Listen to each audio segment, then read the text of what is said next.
ఎప్పుడన్నా ఆలోచన చేశారా? దాని అర్థం అది కాదు. వీడు ముందుకెట్టేసి చచ్చిండో మన వెనకాల పోయే వాళ్ళకు కూడా అతనే చస్తామని దాని అర్థం. వీడు జీవిత యాత్రలో పుట్టినప్పుడేమో అందరూ అది చేసిర్రు, ఇది చేసిర్రు, ఆడిపోయిరు, ఈ పని చేసిర్రు, ఈ సంపాదించారు, ఐదు కట్టి వీడు అందరిలాగా వీడు చేస్తాం. పుట్టినప్పుడేమో అందరిలాగా వీడు చేస్తాడు, చచ్చినాకనేమో మనలాగా అందరు చేస్తాడు. దేవునికి స్తోత్రం కలుగును. కాబట్టి పుట్టినప్పుడేమో వాడే ఏడుస్తాడు. అర్థమైంది మీకు? పుట్టినప్పుడు వాడే ఏడుస్తాడు, అందరూ సంతోషిస్తారు. కొడుకు పుట్టినట్ట, కొడుకు పుట్టినట్ట, నీకు బిడ్డ పుట్టినా, నేను బిడ్డనే కావాలనుకున్నా, నాకు ఏమనుకున్నా సంతోషం స్పీడ్ పంచుతా ఉంటాడు. వీడు చచ్చినాకనేమో అందరు ఏడుతారు, వీడొక్కడే సంతోషంగా ఉంటాడు.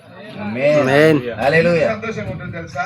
ఈ బాధలు, ఈ రోగాలు, ఈ కష్టాలు, ఈ కన్నీళ్లు, ఈ భార్యతో పోరు, పిల్లలతో పోరు, బంధువులతో పోరు, స్నేహితులతో పోరు, రాజకీయాలతోని, రోగాలతోని, అన్నిటితోని అవన్నీ దాటుకొని వచ్చారు.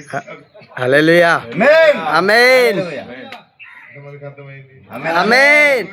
తెలియక అందరూ చచ్చిపోయినాక ఏడతారు.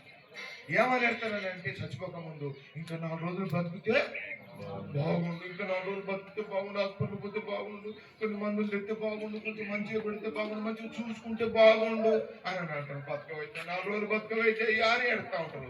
బతికినప్పుడు ఏం అడతారు? వీడు అందరికి వచ్చింది, వీడు బతికితేనేమో సవమని ఏడుస్తుంది, సత్యనేమో బతకమని ఏడుస్తాయి.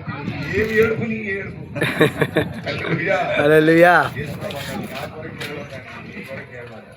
ఆమేన్. దేవునికి మహిమ కలుగును.